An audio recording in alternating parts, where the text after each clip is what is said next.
On dit souvent que Marseille est une ville de lumière.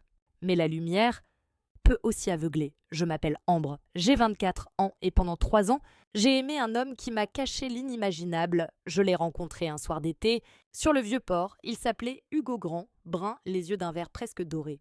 Il avait ce genre de regard qui te fait croire que tu es la seule personne au monde. Il m'a offert un verre de vin blanc et dès les premières minutes, j'ai ri comme si je le connaissais depuis toujours. Il m'a dit qu'il travaillait dans l'import-export, qu'il voyageait souvent, qu'il aimait la mer, les livres et le silence. Tout chez lui semblait maîtrisé. Il ne parlait pas beaucoup de son passé, mais je n'ai pas posé de questions parce qu'à ce moment-là, j'étais heureuse.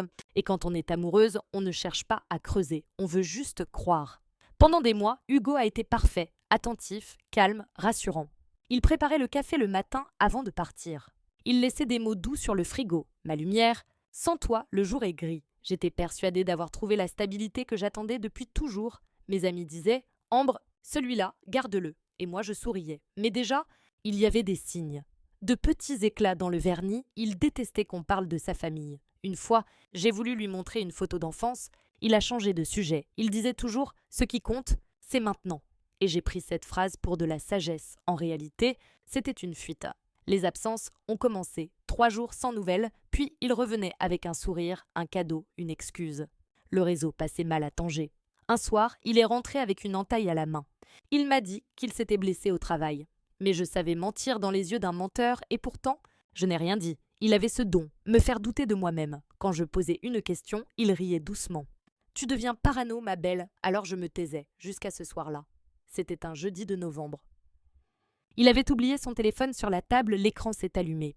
Un message, on a retrouvé la trace de Hugo Le Maire. « Préviens-moi s'il bouge », mon cœur s'est arrêté. J'ai ouvert la conversation, des messages codés, des prénoms inconnus, des adresses à moitié effacées. Et cette phrase ne refait pas la même erreur qu'à Lyon. Je ne comprenais rien.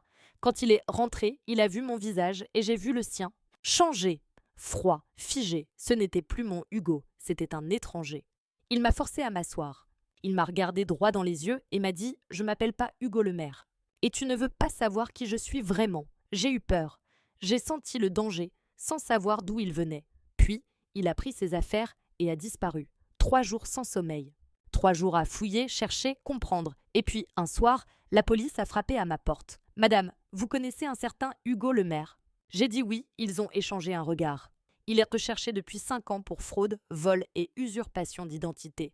Il a refait sa vie sous un faux nom. J'ai senti ma gorge se fermer. Tout ce que j'avais vécu n'était qu'un mensonge. Les semaines suivantes ont été un brouillard. Je n'arrivais pas à le haïr parce qu'une partie de moi l'aimait encore. Il m'a rappelé une fois. Sa voix tremblait. « Je ne t'ai jamais menti sur ce que je ressentais. Mais je ne pouvais pas te dire la vérité. » Puis la ligne s'est coupée. J'ai déposé plainte, mais il était déjà loin. Pendant des mois, j'ai vécu dans la peur qu'il revienne. Chaque bruit, chaque ombre dans la rue me glaçait. Et puis un jour, j'ai décidé que j'en avais assez. Assez de subir, assez de survivre, je voulais revivre. Ça fait maintenant 2 ans, je vis toujours à Marseille, mais j'ai changé d'appartement, de travail et surtout de regard sur moi-même. Pendant longtemps, j'ai cru que j'étais victime d'un menteur. Aujourd'hui, je sais que j'étais une femme en quête d'amour, prête à fermer les yeux pour ne pas perdre ce qu'elle croyait réel, Hugo, ou quel que soit son vrai nom, m'a volé du temps. Mais il m'a aussi donné une leçon. On ne peut pas construire un avenir sur un passé caché. J'ai appris à me reconstruire, à faire confiance à mon instinct. Et à toutes celles qui m'écoutent, je veux dire, si quelque chose te semble flou, si un homme fuit ses propres ombres, alors cours avant qu'il ne t'y entraîne. Parce que l'amour vrai, lui, n'a rien à cacher. Je m'appelle Ambre et aujourd'hui, je vis sans peur.